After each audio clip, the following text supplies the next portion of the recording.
Well, how's everybody doing? I hope you all had a great Christmas. Mine was, great. Um,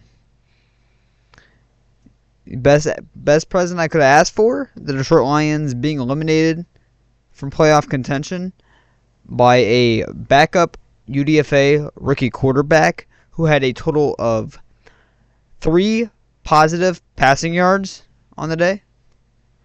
Couldn't have gone any better. But let's go ahead and get straight into it. There will be no stats going over in this video. None. Point blank, none. I gave you a stat at the beginning of the video. That will be the only stat, unless I can think of another one, that I will go over in this whole entire video from this past game. I don't know if there will be a review video next week. Why? Because it's pointless. It's pointless. So, really just depends if I feel like it. If I don't make a video, I don't feel like it. If it's out there, then, well, I wanted to talk to you guys. So there's that. And I wanted to show you this clip. I'm going to play it multiple times during this video. And I'll go ahead and show it to you right now because this is sitting in the back of my head. This is sitting in the back of my head. I saw this on Twitter again today when I was scrolling through. I was seeing everybody's reactions to the loss. And, man, every time I watch this clip, it just sits in my head. I'm going to play it a couple of times. Hopefully I don't get copyrighted for it. Hopefully you can hear this. You hear that? You hear that? This was back in 2023 after the NFC Championship game collapsed to the San Francisco 49ers. Dan Campbell's exact words, "This may have been our only shot." Now, he did say, I don't necessarily believe that. But, man, can't imagine what he's thinking now. But I am starting to think that may have been our only shot. It was back in 2023.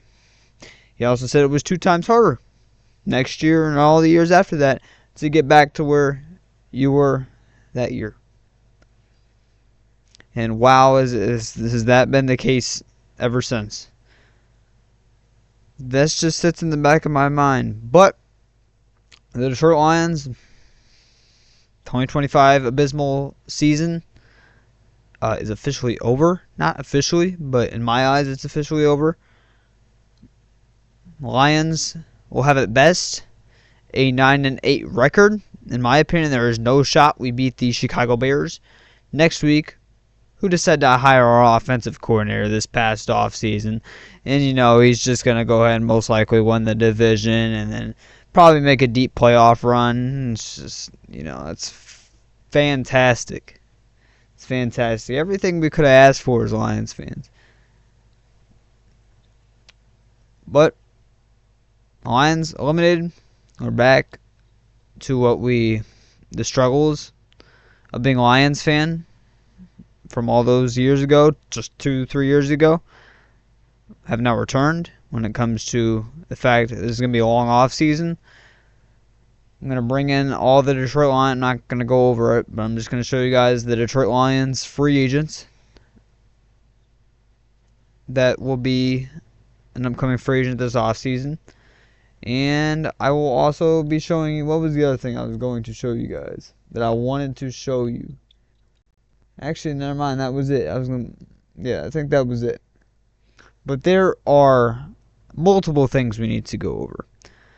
First off, yes, it is 100% true that Brad Holmes did not do enough to make this team better this past offseason. His exact words in one of his press conference interviews from this past offseason is, "We're trying to get better around here." That is the main goal, trying to get better. We got worse, ladies and gentlemen. We got worse. I know I've gone over this in the past couple videos. One of the past couple videos I went over this. But your biggest free agency signing this past offseason was DJ Reed. He was replacing a guy that you decided not to re-sign for $12 million more. Alright, that was your biggest free agency signing. Was replacing another player that you lost that you refused to pay $12 million for. Alright? Your second biggest free agency signing was a defensive tackle. A defensive tackle who I'm really trying to keep my calm here. Who had not had more than 1 sack in a single season in his NFL career, when we strictly needed pass rush help at the time. And then your third and fourth, yeah, I know the voice cracked, don't worry about it. The third and fourth best free agent signing from Brad Holmes this past offseason was Rock Ya-Sin, biggest signing I should say, was Rock Ya-Sin and Avonte Maddox. Rock Ya-Sin has been the best player out of all the free agency signings. He has been the best player for us, in my opinion, this season. He's been phenomenal when he's been out there for the most part. Avonte Maddox didn't do anything, essentially, up until these past couple of games. And now he's hurt. And the free agency class, besides that, after that, you could even argue that the Detroit Lions had a better in-season free agency than they did an off-season free agency. You could actually make the argument. Who'd they sign? They signed Jalen Mills. They signed Anthony Ferkser. Who else they signed mid-season? Ty Summers. Obviously, there's a whole bunch I'm forgetting that I can't process anything right now. But they signed a whole bunch of in-season free agents this year that have arguably played better than the free agents you signed in the offseason. You can make a legitimate argument that the Detroit Lions 2025 in-season NFL free agency was better than their off-season NFL free agency. That is a problem. That is a serious problem. And that is not even talking about the draft. You drafted Tyleik Williams in the first round. A nose tackle when you did not need a defensive tackle at the time. You had Aleem McNeil, DJ Reader, Roy Lopez, Levi before he got hurt, already on your roster. Now, granted, I don't actually think they knew that Levi was having serious injuries, serious problems with his injury prior to picking that draft pick. But that means when they drafted Tyleik Williams, he was going to be their number 5 defensive tackle on the depth chart. Number 5. You look around the league, some teams don't even keep 5 defensive tackles on their 53-man roster.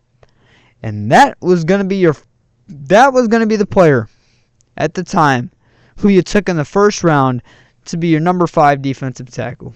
Granted, he ended up being our number 3 defensive tackle, number 4 defensive tackle instead of number 5 this season due to Levi being out for the year, McNeil being out to start the beginning of the season, and him just possibly playing better than Roy Lopez in training camp and stuff like that to get a bigger role than Roy Lopez for the majority of the season.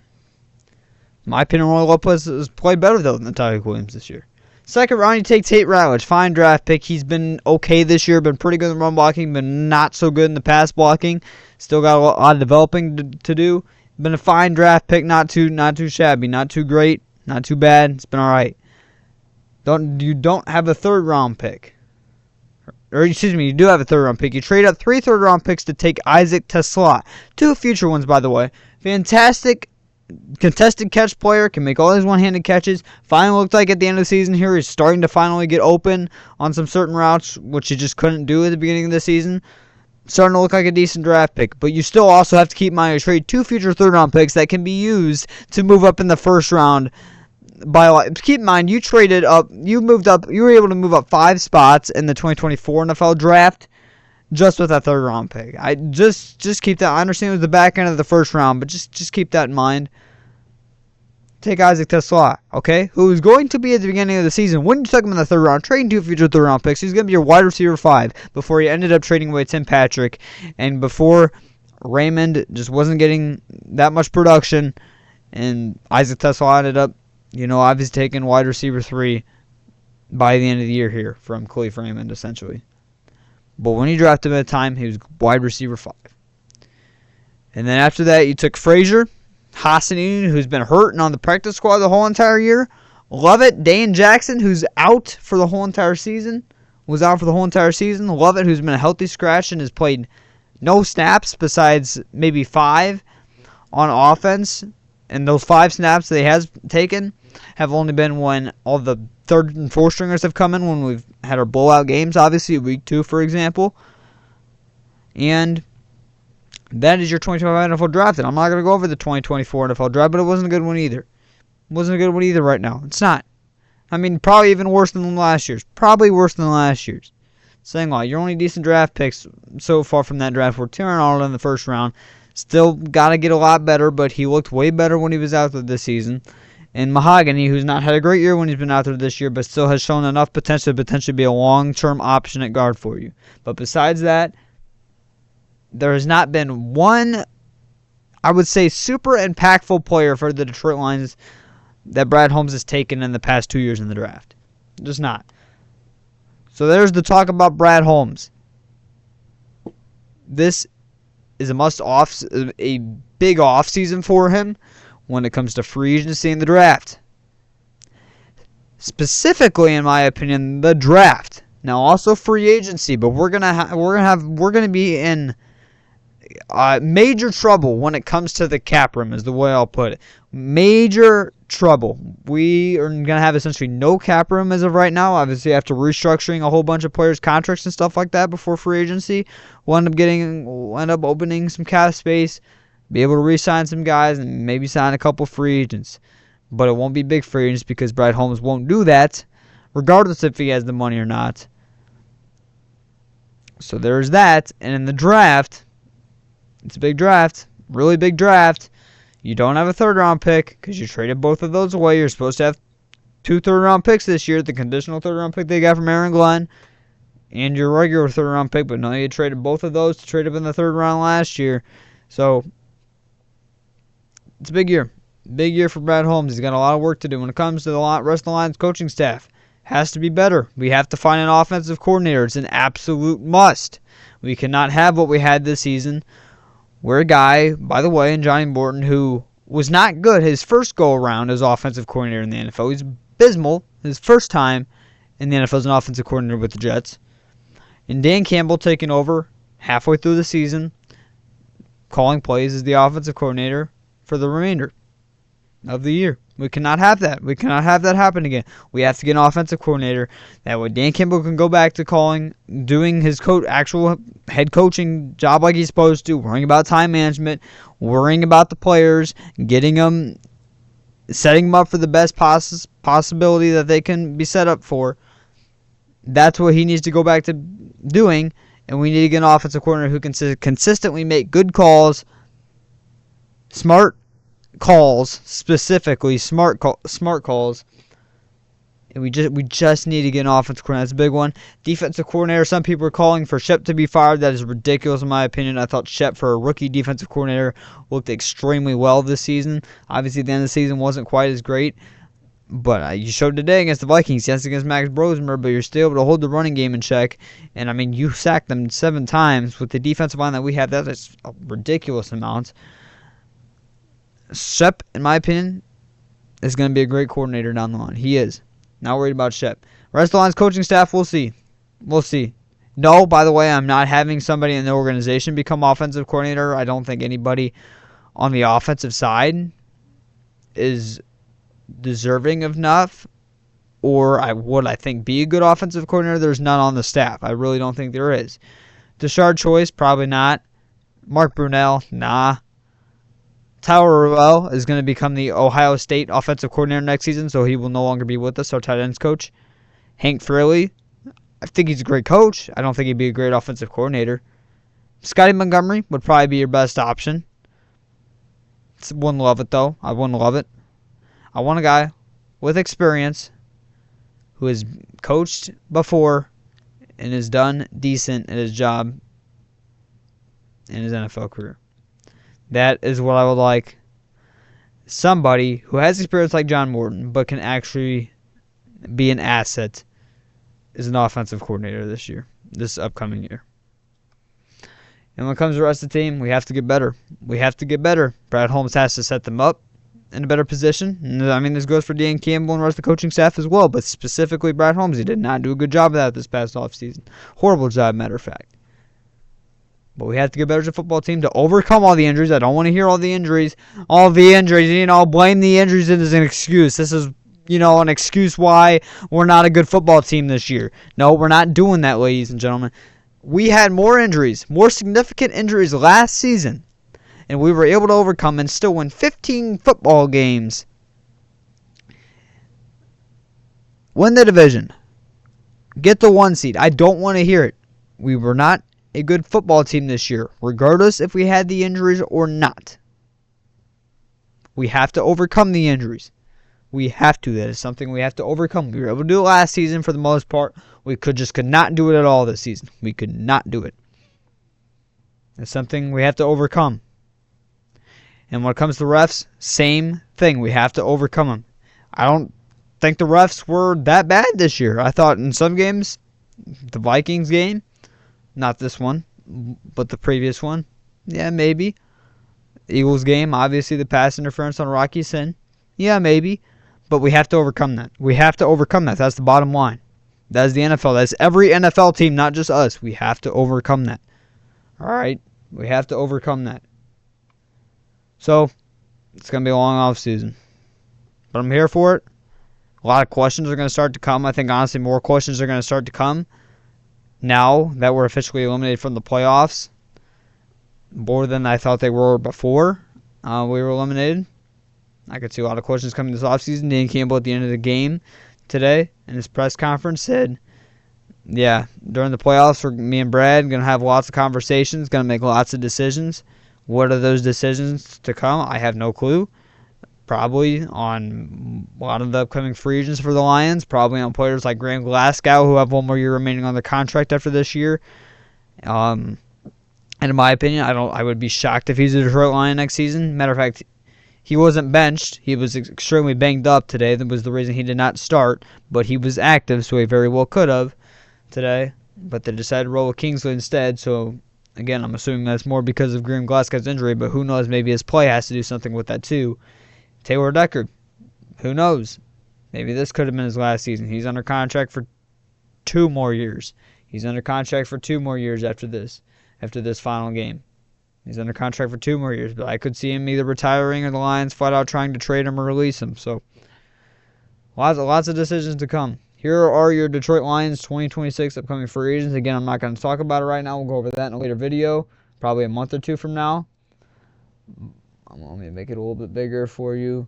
But these are your free agents. It's probably the biggest list in terms of names that we've had in a long time. A long, long time. DJ Reader posted some not great tweets on Twitter this past week dealing with some Lions fans. I'd be shocked if he's back with the football team next season. There's just no shot. Alex Anzalone, Khalif Raymond, Meek Robertson, Levi, Roy Lopez, Marcus Davenport, Josh Paschal, Grant Stewart,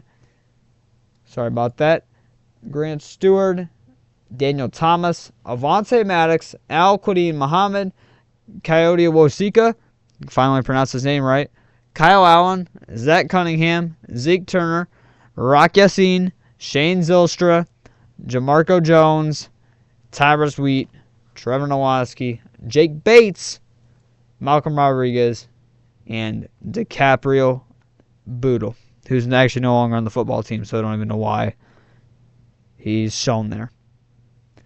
Those are your Detroit Lions 2026 NFL free agents. It's a pretty big list, very big list, with not much cap room. Available as of right now for next year. Brad Holmes and Dan Campbell are going to have a lot of work to do.